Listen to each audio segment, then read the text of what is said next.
ಕಾರ್ಯಕ್ರಮದಲ್ಲಿ BEd ಕಾಲೇಜಿನ ವಿದ್ಯಾರ್ಥಿಗಳು ಶ್ರೀಮಠದ ಮಠಾಧ್ಯಕ್ಷರಾಗಿರ್ತಕ್ಕಂಥ ಪೂಜ್ಯ ಶ್ರೀ ಚನ್ನಬಸವ ಮಹಾಸ್ವಾಮಿಗಳವರಿಗೆ ಈಗ ಒಂದು ಗೌರವವನ್ನು ಸಮರ್ಪಣೆ ಮಾಡಿದ್ದಾರೆ.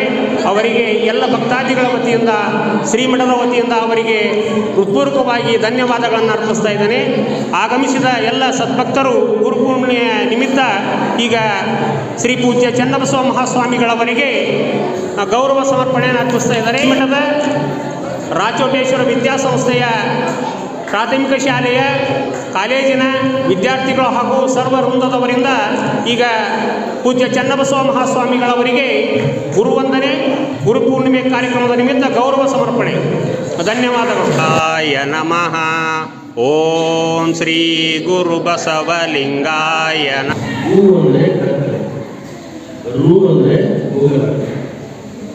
ಯಾರು ಕತ್ತಲೆಯಿಂದ ಬೆಳಕಿಗೆ ಕರ್ಕೊಂಡು ಬರ್ತಾರಲ್ಲ ಅವರು ಕತ್ತಲೆಯಿಂದ ಬೆಳಕು.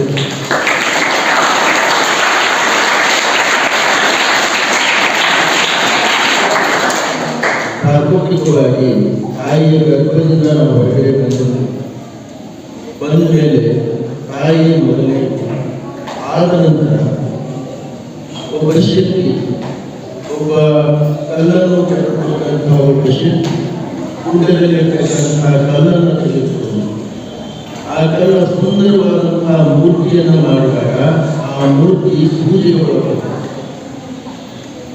ಕಷ್ಟಪಟ್ಟು ಶಿಲ್ಪಿಯ ಏಟುಗಳನ್ನು ತಿಂದಾಗ ಮಾತ್ರ ಮೂರ್ತಿಯಾಗ್ತದೆ.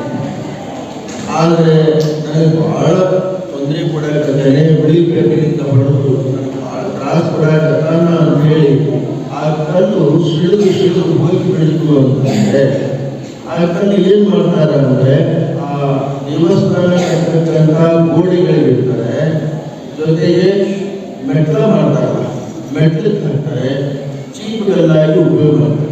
ಮೂರ್ತಿ ಆಗಕ್ಕೆ ಸಾಧ್ಯ ಇಲ್ಲ.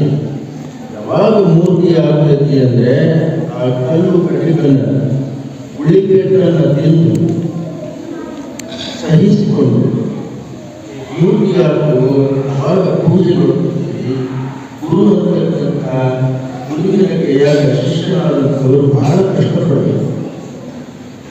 ಗುರುವನ್ನು ಒಲಿಸಿಕೊಳ್ಳೋದು ಹಂಗೆ ಗುರು ಬಲಿಬೇಕಂದ್ರೆ ಸುಮ್ಮನೆ ಹೊಡಿಬೇಕು.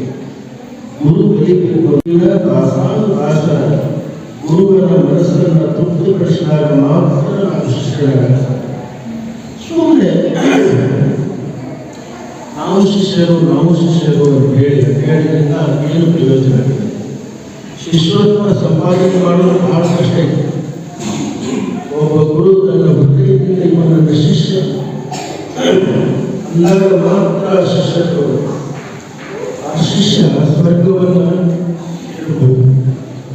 ಕೇವಲ ಮಾತಿನಿಂದ ಶಿಷ್ಯ ಆಗಕ್ಕೆ ಸಾಧ್ಯ ಇಲ್ಲ. ಯಾವ ರೀತಿಯಾಗಿ ನಮ್ಮ ಪಕ್ಕದಲ್ಲಿ ಗೋವಿಂದ ಭಟ್ಟನ ಶಿಷ್ಯ ಶರೀಫನಿಗೆ ತಪ್ಪ ಆದಾಗ ಗೋವಿಂದ ಭಟ್ಟ ಅದರ ಕೈಯಾಯ ಇದು ಶಿಷ್ಯತ್ವ. ಸುಮ್ಮನೆ ತೋರಿಯಲ್ಲಿ ಇಟ್ಕೊಂಡು ಗುರುವಿನ ಬಗ್ಗೆ ಹೀಯಾಳಿಸಿ, ಗುರುವಿನ ಬಗ್ಗೆ ಅಲಸದ ಮಾತುಗಳನ್ನು ಗುರುವನ್ನು ನಿಂದನೆ ಮಾಡಿದರೆ ಅವ ಶಿಷ್ಯ ಸಾಧ್ಯ ಇಲ್ಲ. ಅದು ಪ್ರಕೃತಿ ಕಲಿಸುತ್ತೆ. ಪ್ರಕೃತಿ ತನ್ನ ಕೆಲಸ ಮಾಡಬೇಕು. ಆದರೆ ಗುರು ಆದಂತಹ ಎಲ್ಲವನ್ನೂ ಕ್ಷಮಿಸ್ತಾರೆ.